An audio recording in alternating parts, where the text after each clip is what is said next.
je fais dans l'entreprise, je produis des pièces pour l'aviation, pour l'aéronautique et l'aérospatiale. Ça se compose d'une machine à commande numérique, une fraiseuse qui enlève de la matière dans un bloc d'aluminium. Je suis tourneur-fraiseur, donc ça fait une vingtaine d'années que je suis ici, que je pratique.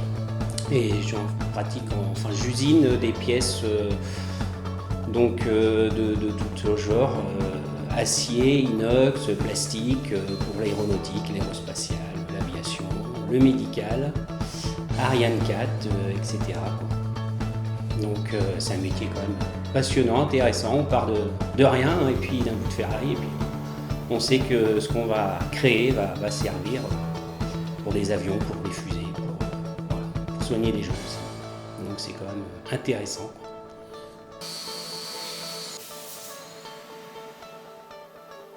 Je m'appelle Sébastien Rivaud, je suis co-gérant de la société Georget. Je dirige en parallèle 3 autres entreprises qui sont dans l'univers de la métallurgie. Je suis dirigeant de cet établissement voilà maintenant 2 ans. Et je suis moi-même dans le monde de l'industrie depuis une quinzaine d'années. Je suis Samuel Veuil, je suis fraiseur. Alors je fais des pièces principalement en métal ou en plastique, donc toutes sortes de formes géométriques, en dehors du cylindre vu qu'on le fait plutôt autour. Je m'appelle Guy Davignon, j'ai créé mon entreprise le 4 septembre 1989 qui s'appelle donc UDM-OMP et qui veut dire usinage, outillage des métiers, mécanique de précision. Donc on fabrique des pièces pour l'automobile, on fabrique des pièces pour l'aéronautique, on fabrique des pièces pour des machines spéciales telles que pour l'emballage, exemple fromage, barquettes aussi pour le médical. Voilà. Alors moi, mon poste de travail, je suis responsable de production chez CDA Développement. En fait, moi, je m'occupe de toute la partie planification des pièces. Donc en fait, quand la commande arrive, moi je reçois les commandes et selon le délai, la matière à utiliser, le plastique à utiliser et la couleur, mais je planifie tout ça sur les machines pour que les pièces partent en temps et en heure. Moi je suis responsable qualité chez CDA Développement. Mon poste ça consiste à s'occuper de tout ce qui est la partie qualité. Donc ça va aussi bien de la partie système qualité. Donc là on est plus avec la direction, on est plus sur du management, on est à un niveau un petit peu plus haut, un petit peu plus global au niveau de l'entreprise, et aussi de la qualité beaucoup plus appliquée qui consiste à la mise en place des fiches qualité et aussi tout ce qui est application de la qualité, contrôle qualité finale. Ça me permet de valider les productions et d'expédier aussi les produits finis. Je réalise en plus l'expédition, donc je fais vraiment la partie aussi fin de la chaîne. Donc une fois la pièce produite, j'expédie, je permets que le produit arrive chez le client en conformité, dans un bon état, dans un bel emballage. Et en fait, le but ultime de mon poste, c'est de tout mettre en place dans l'entreprise, au niveau des contrôles, au niveau de la production, pour que le client ait une pièce qui soit conforme et que lui soit satisfait et qu'il ait envie de nous recommander derrière d'autres pièces ou nous donner des projets différents. Voilà. Je m'appelle Jean-Marc Neveu, donc je suis dirigeant de 2 structures, CDA Développement et Ardatec. On est basé à Châtellerault. On est dans le métier de la plasturgie et de la métallurgie, puisqu'on fabrique à la fois les outillages pour fabriquer les pièces plastiques, et puis on fabrique aussi les pièces en plastique pour des applications comme l'aéronautique, l'automobile, le domaine électrique. Voilà. Thierry Lambert, directeur de la société Sfel à Montmorillon. Donc Sfel, société de fabrication et d'équipement de luminaires. Donc nous sommes créateurs de luminaires tertiaires industriels, et enfin plus que créateurs de luminaires, enfin on crée la lumière pour nos clients, en fin de compte de s'adapter aux besoins clients. J'aurai tout type d'éclairage dans le domaine tertiaire industriel. Donc mon parcours, sorti du collège, je suis allé dans un lycée professionnel, donc à Poitiers, au Mur.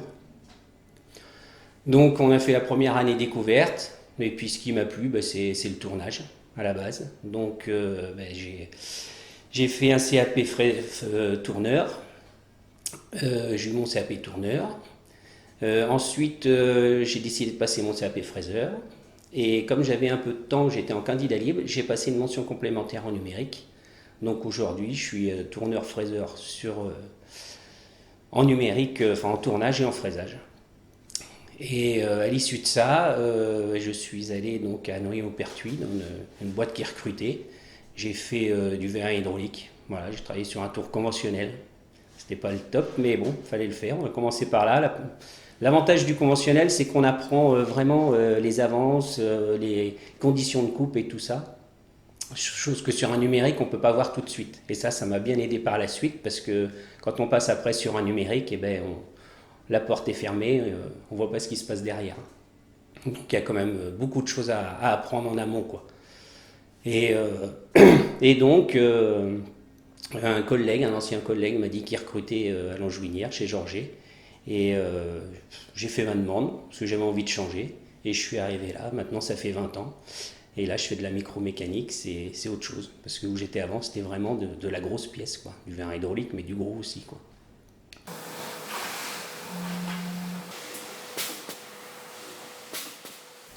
Je suis allé en lycée général au début pour faire une seconde générale. Ça m'a pas plu, mes notes étaient pas très très correctes.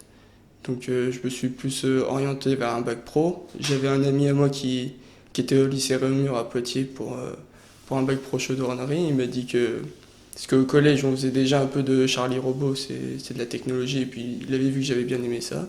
Il m'avait proposé de faire technicien d'usinage, donc j'y suis allé.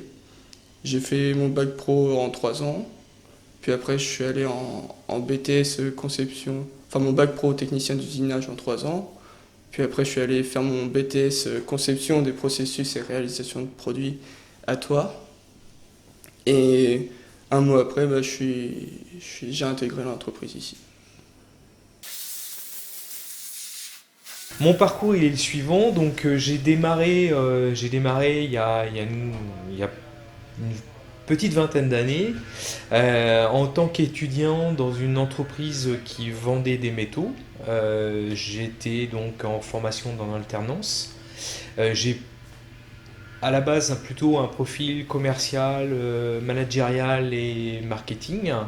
Et les hasards de la vie ont fait que j'ai eu la possibilité, après avoir été le responsable de cette activité pendant de nombreuses années, après en avoir assuré le lancement et le développement, j'ai eu la chance et l'opportunité de pouvoir racheter l'entreprise.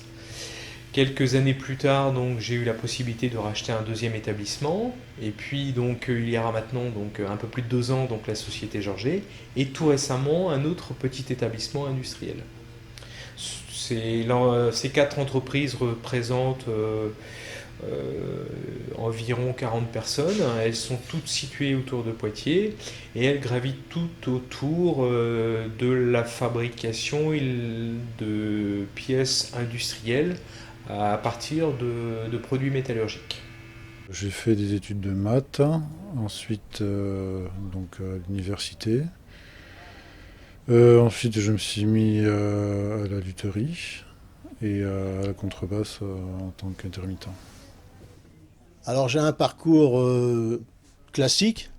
Dès l'âge de 14 ans, j'ai choisi ce métier par rapport à mon grand-père, parce que j'avais un grand-père qui était ajusteur.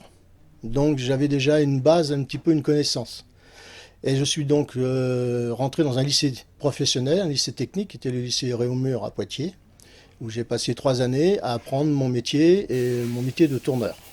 Je suis monté en région parisienne, travailler. Je suis resté 3 ans en région parisienne.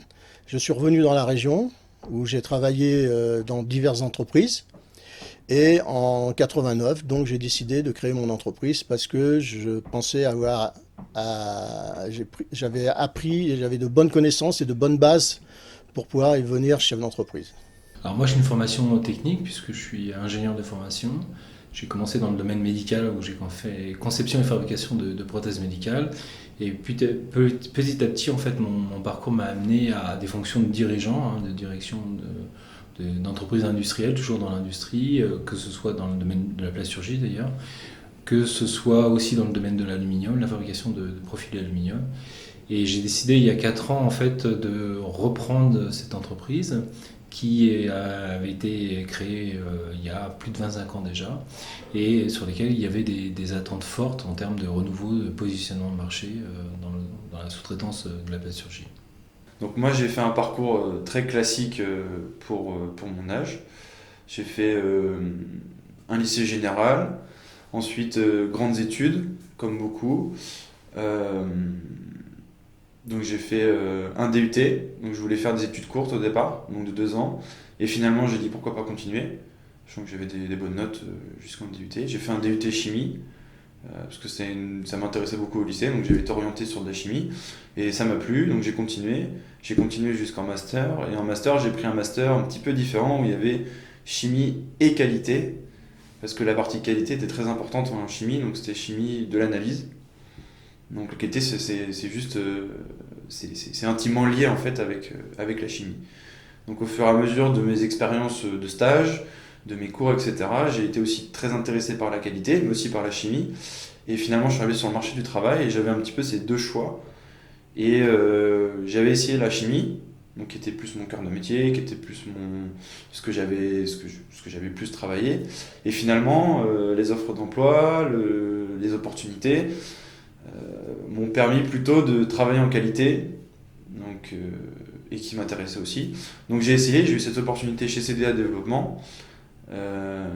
Et en plus, il y avait derrière une très belle mission qui était la norme EN 9100, qui est la norme ISO 9001 mais avec plus d'exigences, donc pour l'aéronautique. Et donc c'était la mise en place de cette norme en 2 ans. Et donc derrière de tout faire pour que cette norme soit en place. Donc il y a toute une partie documentaire, une partie management, une partie système. Donc bien entendu je suis pas tout seul, c'est toute l'équipe. Mais voilà, j'ai permis d'avoir cette norme et on l'a eu. On l'a eu récemment, on l'a eu au mois de juillet. Donc le défi est réussi. Donc derrière moi ça me permet de tout voir au niveau qualité, de voir la partie aussi bien audit, aussi bien système, aussi bien appliqué, aussi bien la partie management qui fait aussi partie du métier. Ça me permet de tout voir. Et derrière, derrière mon futur poste, ça peut être dans tout en fait. Je peux choisir un petit peu, parce que j'ai un petit peu tout vu. Voilà. Mon parcours il est assez atypique. Moi j'étais, à l'âge de 15-16 ans, j'étais en échec scolaire, hein, tout simplement. Pas que j'étais pas capable, mais l'école ne m'intéressait pas. Donc par défaut, puisque j'étais à l'époque par mes parents m'ont inscrit pour un CAP de tourneur-fraiseur. Je voulais pas y aller, mais on m'a forcé à y aller. Et donc un CAP de tournage. J'ai passé un petit concours pour entrer à cette école, ça s'appelait le CFAMREC à Châteaudun. Et donc j'ai été à 16 ans, je suis sorti de chez moi et je me suis retrouvé dans un foyer jeune travailleur, où là j'ai passé mon CAP de tournage et ça m'a plu. Et une fois que j'ai commencé à comprendre un petit peu, en prenant de la maturité, en comprendre que c'était quand même important, je voulais absolument avoir mon bac pro. Donc je suis parti en bac professionnel. Mais le CAP et le bac pro, je l'ai fait en alternance. Ça, c'est comme expérience professionnelle, c'est super pour l'alternance. Et donc à la fin de mon bac pro, j'ai pas été en BTS parce que j'avais pas forcément les capacités intellectuelles pour y aller. Déjà sortir d'un CAP et d'aller dans un bac, il y a une grosse marche. Mais d'un CAP, il y en a qui le font, hein, mais CAP, bac et BTS, c'était trop compliqué pour moi.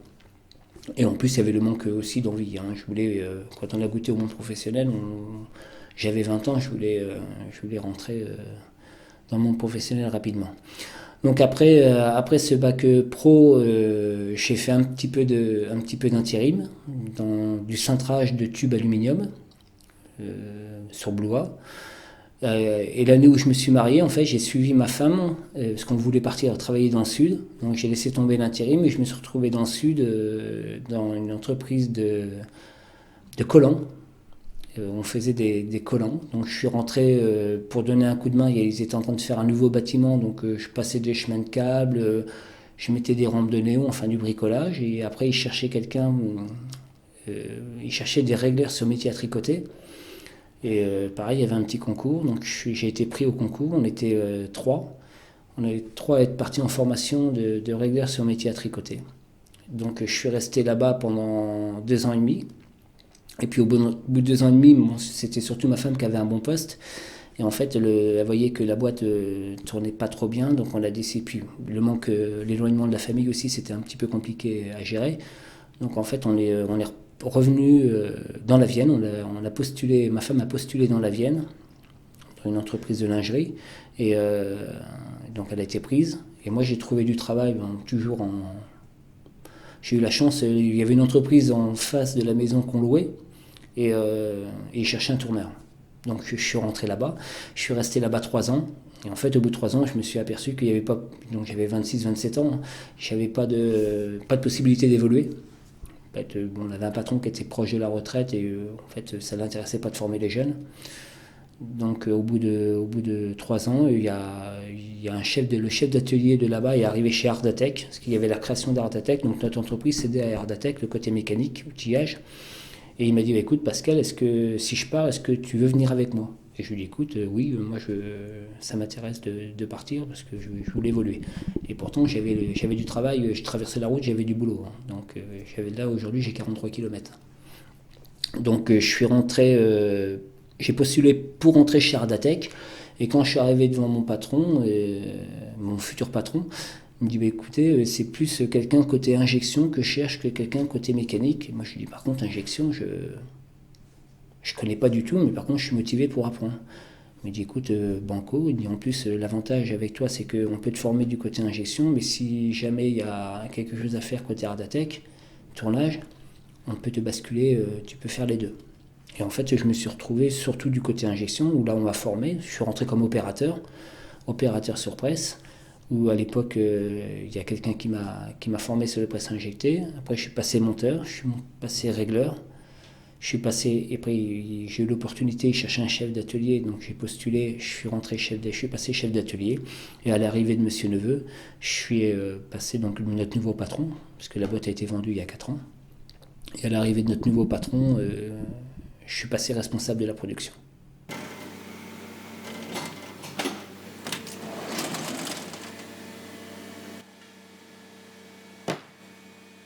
Alors mon parcours, donc j'ai des études techniques, donc un bac E, donc à l'époque, il y a quelques années, donc bac E technique, après école maths sup maths p, école d'ingénieur mécanique, et après pour rentrer en production, avant d'arriver à la SFEL en tant que directeur. Donc j'ai fait plusieurs entreprises. J'ai commencé dans le Châtel-Rodet, donc une entreprise de mécanique, enfin de robinetterie industrielle, donc Sperax Sarco, où là j'étais responsable de montage, après responsable d'usinage. Ensuite, après une dizaine d'années, je suis parti dans une autre entreprise, toujours dans la métallurgie, où on fabriquait du mobilier métallique, donc des armoires de bureau, des vestiaires. Donc pas du tout le même type d'environnement, mais toujours dans l'industrie, et avant une autre société où je travaillais dans le ferroviaire, donc tout ce qui était accastillage pour tramway, TGV, métro, etc. Si je devais parler d'abord de leurs avantages, aujourd'hui les métiers industriels sont des métiers qui, sur un plan de la rémunération, sont plus rétribués bien mieux que la plupart des métiers à la fois de service et les métiers tirés de l'agriculture. Les métiers industriels, d'une manière générale, demandent aujourd'hui des compétences qui sont à la fois manuelles, mais également intellectuelles, et de plus en plus intellectuelles. Aujourd'hui, les outils et les machines qui sont utilisées dans le milieu de l'industrie s'apparentent à des micro-usines. Donc nous avons besoin d'esprits bien faits dans des corps bien faits. Aujourd'hui, on voit bien que les profils évoluent. Nous sommes malgré tout de moins en moins sur des tâches qui sont manuelles, de plus en plus automatisées, donc ce qui limite aussi l'effort, ce qui limite les contraintes, ce qui limite les TNS. Mais on est aussi obligé pour cela en fait d'avoir affaire à des opérateurs qui sont de plus en plus performants, de mieux en mieux formés, qui ont aujourd'hui des niveaux de qualification qui sont bien meilleurs et bien plus importants qu'ils ne l'étaient il y a quelques années. Et aujourd'hui, nous en sommes plutôt à rechercher des profils de Bac plus 2 à Bac plus 4, plutôt que des profils uniquement manuels, puisque en tout cas dans notre secteur d'activité, à savoir l'usinage de précision, les machines que l'on pilote et que l'on utilise demandent un effort intellectuel qui est très important, et c'est pour ça que la formation pour nous est quelque chose d'essentiel.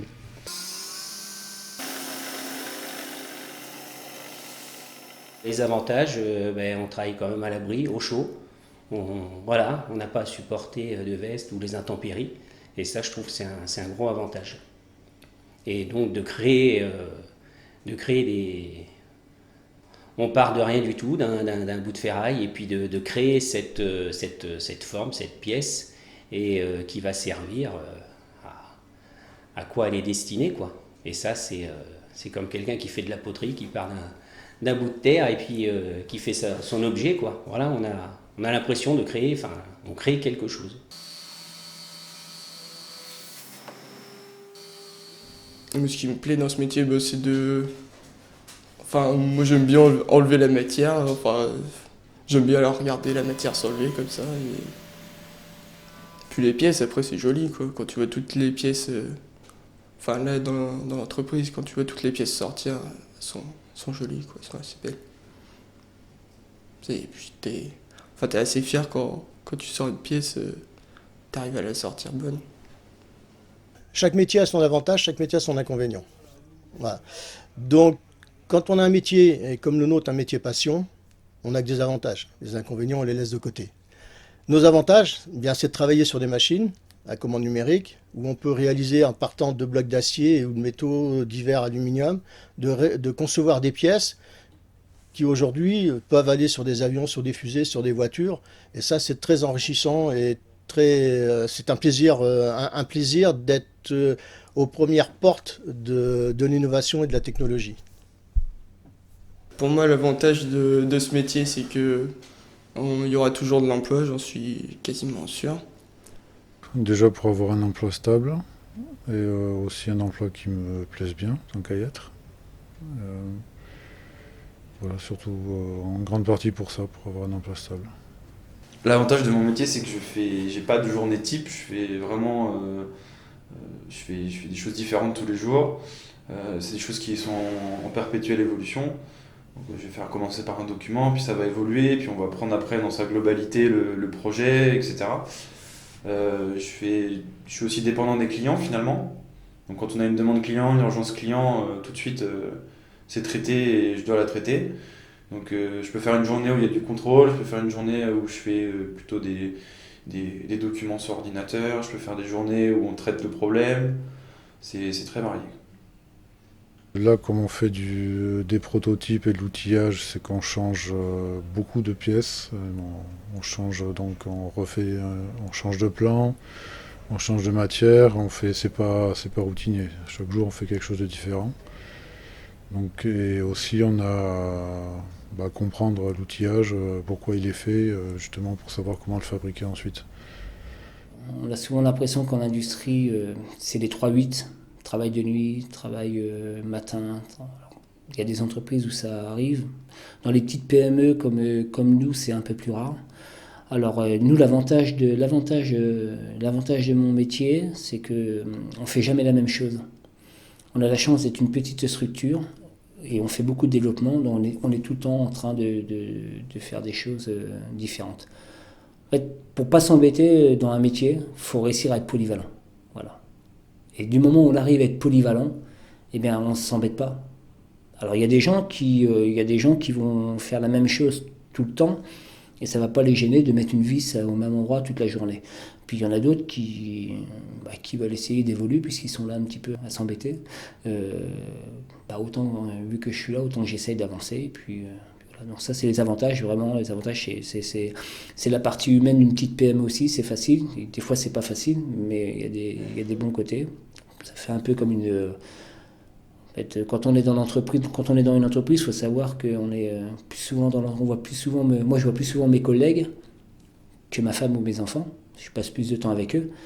Donc, vu qu'on est tous ensemble, 8 heures dans la journée ou 10 heures dans une journée ensemble, autant qu'on s'emmerde pas et qu'on essaye d'avancer, quoi. Et une passion aussi pour tout ce qui est moteur à vapeur, modélisme. Et, donc c'est des pièces qu'on fait par usinage. Voilà. Alors je pense que les métiers, je dirais pas qu'il n'y a pas d'avantage ni d'inconvénient en fin de compte. À partir du moment où on fait un métier qu'on a envie de faire, c'est toujours le plus beau métier du monde. Donc en fin de compte, c'est d'être passionné, c'est d'avoir envie. En fin de compte, tous les métiers ont des inconvénients ou des avantages. Après, dans l'industrie, plus on va dans des grosses entreprises, ça va être, je dirais peut-être plus au niveau des horaires, parce qu'en fonction, on va peut-être travailler en travail d'équipe. Mais après, c'est à l'entreprise de s'adapter et de mettre aujourd'hui, et c'est ce qui est un peu le leitmotiv des entreprises, c'est de mettre l'humain au cœur de l'entreprise. Si l'humain au cœur de l'entreprise, il est bien dans son entreprise, il va donner le meilleur de lui-même, et en fin de compte, il faut que l'entreprise s'adapte aussi aux besoins des personnes. Aujourd'hui, le travail n'est plus, à mon sens, une nécessité, comme il y avait avant, voilà, fallait absolument travailler. Aujourd'hui, le travail fait partie de la vie de chacun. Et par contre, il faut tenir compte aussi maintenant de la vie d'à côté pour que la personne s'épanouisse à son travail. Le métier de l'industrie aujourd'hui est en complète mutation et les difficultés qu'on peut rencontrer, c'est imaginer de l'industrie de demain. Alors tout le monde parle de l'industrie 4.0 sans très bien savoir de quoi il leur tourne, mais il s'agit de faire un peu de prospective, de savoir quelles sont les capacités, les connaissances, les compétences qu'on mettra en œuvre là-dessus. Et ça, c'est une vraie difficulté parce qu'aujourd'hui, il n'y a pas vraiment de boussole là-dessus. Et les business models qui sont associés sont des business models qui oscillent entre la start-up et puis l'entreprise de production de grande série. On voit bien qu'on a des difficultés aujourd'hui à imaginer ces modèles-là. Et alors justement, le bénéfice, c'est qu'il y a tout à faire, hein. Il y a tout à imaginer. Je parlerai simplement d'une filière qui n'existe pas, enfin qui existe dans le domaine plastique, c'est le recyclage. On a beaucoup décrié le manque de filières dans le recyclage plastique. Aujourd'hui, il y a tout inventé. On a un projet notamment innovant avec le recyclage de fibres textiles usagées. Voilà, il y a tout à créer et je pense que c'est d'excellentes opportunités pour sensibiliser, pour participer à ce grand chantier qui est l'utilisation des ressources de façon équilibrée et adaptée et pour qu'on puisse continuer à pouvoir consommer sans détruire l'ensemble de l'environnement et de la planète. Les inconvénients, c'est peut-être que des fois, enfin là on fait de la pièce quasiment unitaire, enfin on fait des moyennes séries, mais l'inconvénient c'est des fois quand c'est vraiment des grosses séries et qu'on fait tout le temps la même chose. Les inconvénients, c'est le bruit, quoique on travaille beaucoup là-dessus. Bon, il y a les bouchons d'oreille maintenant qui existent moulés, qui sont bien appréciables. Les inconvénients, la micromécanique veut dire précision, donc les matériaux ne sont pas toujours faciles à usiner, donc ça fait partie de la contrainte. Je ne vois pas d'inconvénients, je ne vois pas de problème particulier aujourd'hui au monde de l'industrie tel que je le connais. Au contraire, je ne vois que des opportunités. L'industrie embauche, l'industrie recrute, l'industrie est en manque de bras, l'industrie est en manque de tête. Et je le répète, l'industrie aujourd'hui a un niveau de rémunération qui est bien supérieur à celui de la moyenne générale des salaires.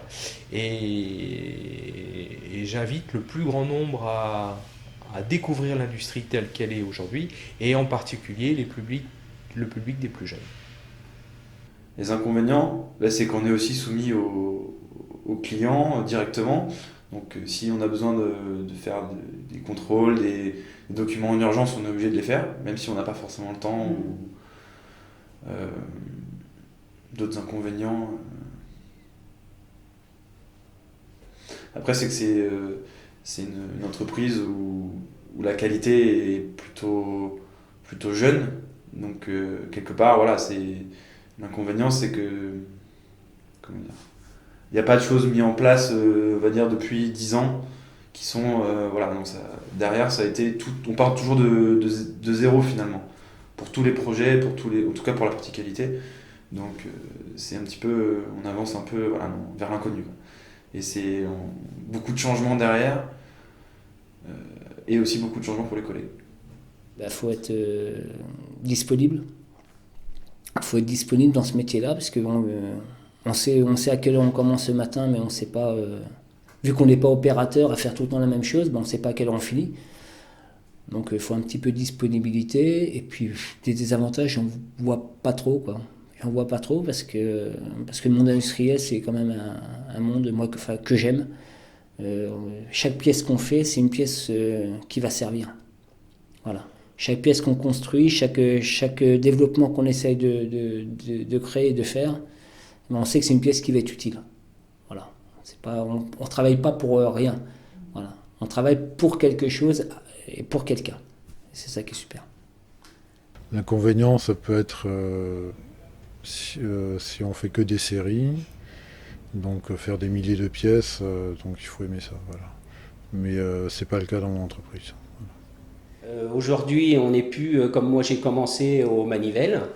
Ça, c'est même pour des pièces unitaires. Maintenant, on passe au numérique. Donc, c'est vrai que comme les jeunes sont informatisés maintenant, au jour d'aujourd'hui, tous les dessins, tout ce qui est créé, passe par un logiciel informatique. Donc, comme c'est leur domaine aujourd'hui, je pense qu'ils pourraient être intéressés. Maintenant, il y a des programmateurs, vraiment des programmateurs sur ordinateur. Et après, il y a les régleurs. Il ne faut pas qu'ils aient peur de ça, des contraintes ou des pièces vraiment spécifiques. Maintenant, ça se fait tout par ordinateur. Il y a des logiciels pour ça. Et donc, ça se fait tout seul, quoi. Voilà.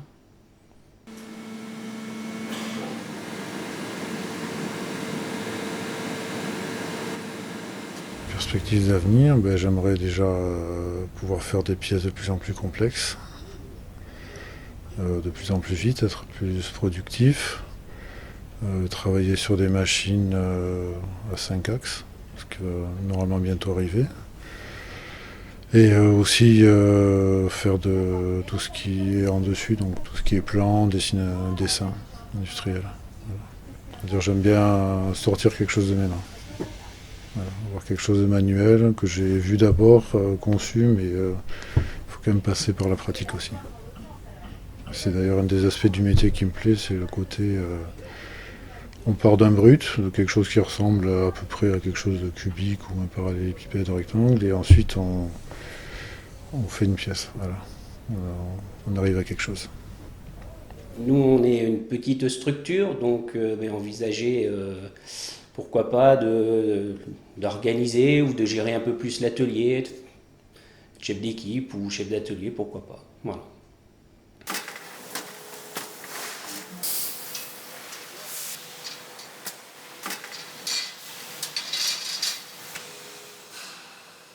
Nous, on a fait le choix d'être une entreprise ouverte aux jeunes.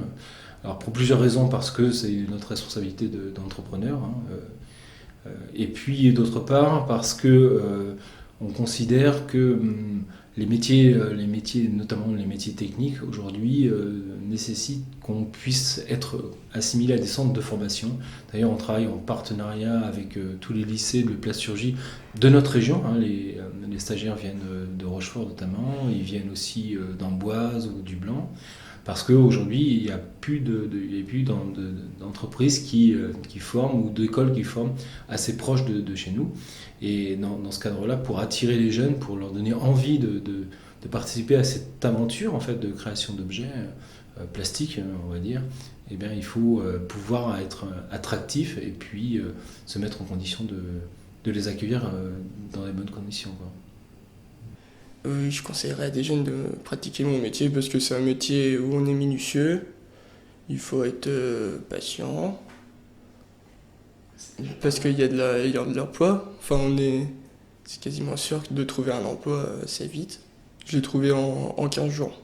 J'ai trouvé mon emploi en 15 jours, donc il y a de la demande.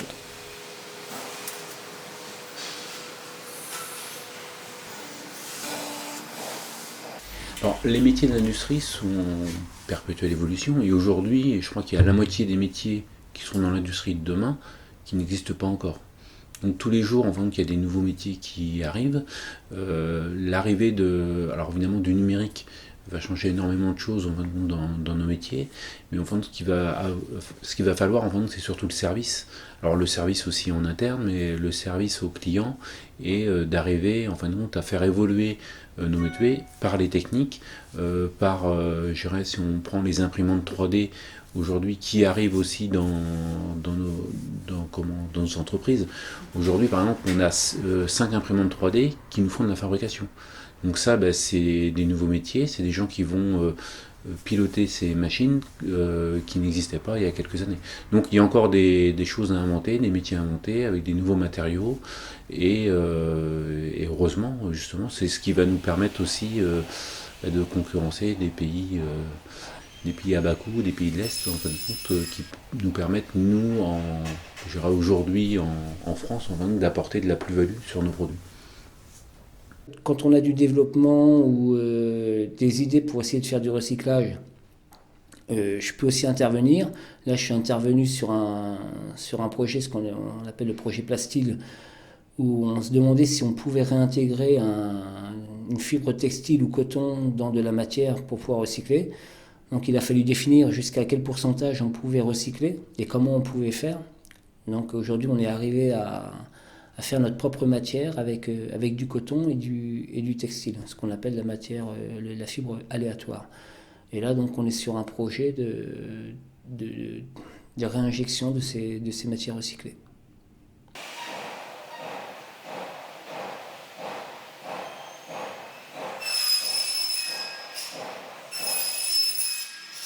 Je ne comprends pas les préjugés qui existent aujourd'hui autour des métiers de l'industrie. Je pense qu'ils sont surtout liés à un manque de connaissances, à la fois du corps enseignant et à la fois des individus et peut-être d'une masse assez importante de la population qui reste encore sur des clichés qui présentent l'industrie comme celle du 19e siècle. Et je pense que ces préjugés sont avant tout liés à un manque de connaissances à proprement parler de l'industrie d'une manière générale. Je pense que la meilleure manière aujourd'hui pour permettre au plus grand nombre de connaître le monde de l'industrie, c'est évidemment de décloisonner probablement la frontière qu'il peut y avoir entre le plus grand nombre et notre milieu industriel. Est-ce que ça doit passer par une communication pour nous auprès des plus jeunes avec leur propre code, de façon à pouvoir les amener à nous rencontrer et à découvrir ce qu'est l'industrie. Il y a eu récemment un projet sur Paris qui a été la présentation de l'usine intelligente au Grand Palais, qui a été, qui à mon avis a été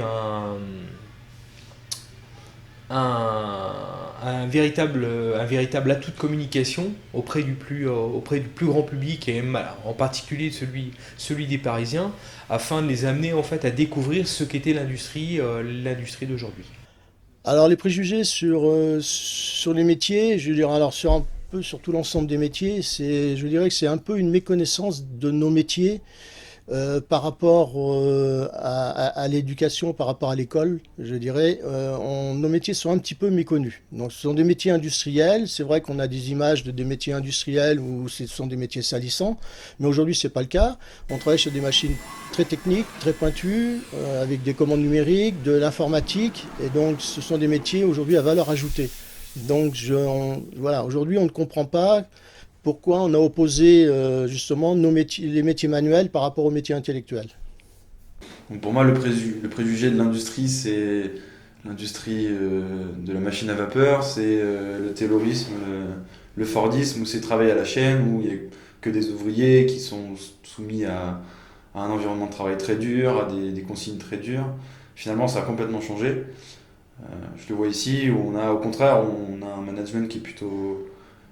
on responsabilise plutôt les gens à tous les niveaux, que ce soit opérateur, que ce soit plutôt dans l'administration, dans la direction. On demande l'avis aux gens, donc finalement les gens sont plutôt contents. Et après oui, le métier est peut-être plus dur, il y a des choses qui sont assez répétitives, etc. Mais finalement, ça permet aussi d'avoir un sens à son travail, parce qu'on produit quelque chose de nos mains. Et c'est ça qui est intéressant dans l'industrie, c'est qu'on produit quelque chose, on part de la matière, on part de quelque chose où il n'y a rien, et on obtient un produit fini qu'on a produit nous-mêmes. C'est ça qui est intéressant. Ça permet un accomplissement. Voilà. Oui, je pense qu'il y a beaucoup de préjugés, il y a plusieurs représentations en fait, de représentations négatives sur les métiers de l'industrie, parce qu'on a toujours en tête le Charlie Chaplin qui travaille sur les chaînes, qui fait toujours les mêmes gestes, etc. Aujourd'hui, on est vraiment à un tournant et un virage dans le domaine de l'industrie. Si ça a pu exister, aujourd'hui, de plus en plus, en fait, l'industrie se métamorphose sous l'effet de la consommation, c'est-à-dire qu'elle se rapproche de plus en plus des modes de consommation. Et vous savez bien que les modes de consommation aujourd'hui ne sont plus du tout ceux d'hier, puisque aujourd'hui, la durée de vie des produits, que ce soit la téléphonie mobile, l'automobile, etc., ont des durées de vie qui sont beaucoup plus courtes.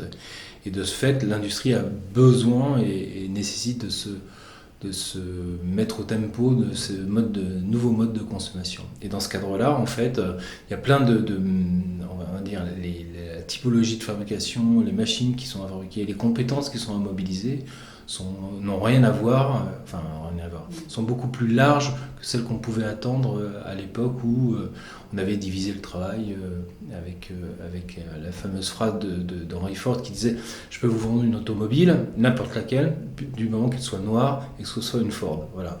Et aujourd'hui, on est complètement à l'opposé de ça, où on veut tout avoir différent de son voisin. Voilà. Alors les préjugés des métiers de l'industrie, alors déjà moi quand j'ai commencé à aller vers du technique, il y avait déjà les préjugés. Pourquoi ? Parce que c'est de la méconnaissance, en fin de compte, tous ces préjugés-là. Dans l'industrie, je dirais, il y a du bruit, ça sera mauvais, et en fin de compte l'industrie était surtout liée aux gens qui faisaient des études, on va dire, des CAP, BEP, et à l'époque, en fin de compte, je dirais, c'était les gens qui étaient en échec. Et en fin de compte, aujourd'hui, les métiers, je dirais tous les métiers manuels, notamment les métiers de l'industrie, en fin de compte, sont considérés dans les mentalités, alors aussi bien par le monde enseignant que aussi par les parents, de dire ce sont des échecs, donc il faut continuer les études, bac après bac, etc. Donc dans les métiers de métallurgie, voilà, il y a plein de métiers avec plein de diplômes et des gens qui s'éclatent dans tous les domaines. Alors depuis quelques années, il y a des liens qui se sont rapprochés entre les lycées techniques et les entreprises, ce qui est très bien. Personnellement, je pense que c'est la meilleure formule, c'est-à-dire un genre d'apprentissage par alternance, une partie à l'école, une partie à l'entreprise, ce qui permet de tisser des liens d'abord avec les écoles, avec les entreprises et surtout nos demandes. Et là, aujourd'hui, c'est vrai que nos demandes sont assez importante. Aujourd'hui, on recherche des jeunes qualifiés. Alors, les liens, on les fait de plus en plus, dans mon entreprise, mais aussi, on va dire, dans le Sud-Vienne, hein, donc avec le club d'entrepreneurs du Sud-Vienne, on fait partie des clés, donc des comités locaux, écoles, entreprises, où ça permet de rapprochement entre les collèges et lycées et les entreprises pour comprendre nos métiers, pour faire des visites dans les entreprises et avoir des relations avec les professeurs de façon à ensemble, en fin de compte, trouver des solutions et faire connaître, en fin de compte, nos entreprises et l'évolution de nos métiers. Alors c'est vrai que quand on regarde Charlie Chaplin avec les temps modernes, où on voit vraiment les métiers travailler à la chaîne, en fin de compte, là, on arrive à complètement autre chose, d'autres métiers. Aujourd'hui, l'informatique, elle est partout. Je dirais, les conducteurs de ligne, en fin de compte, c'est plus des gens qui vont piloter des PC, avec des niveaux bac pro, voire plus. Pendant mes 2 ans de BTS, on n'a pas fait de pratique ni rien, alors qu'en bac pro, on faisait... le bac pro, il nous sert surtout à prendre confiance sur la machine. Et le BTS, les 2 ans de BTS, on a fait que de la théorie et que du PC. Et là, moi j'ai envie d'apprendre les bases de l'usinage. Je me rappelle qu'à mes tout premiers stages en lycée pro, on m'avait dit que le métier, il s'apprenait pas en 6 mois ou en un an, qu'il s'apprenait plus en 5-10 ans. avant de bien connaître de bien tout connaître. Donc moi je vais faire mes expériences ici, ou peut-être dans d'autres boîtes, je sais pas, et après peut-être partir plus dans les bureaux d'études pour concevoir les pièces et tout. Tout mon BTS. Enfin, je pense qu'il a servi à ça. Qu'il sert à ça parce que le BTS après c'était compliqué, il a changé de nom entre temps. Donc le premier BTS où moi je devais m'inscrire, il y avait de la pratique, et c'était plus combien coûte la pièce, combien.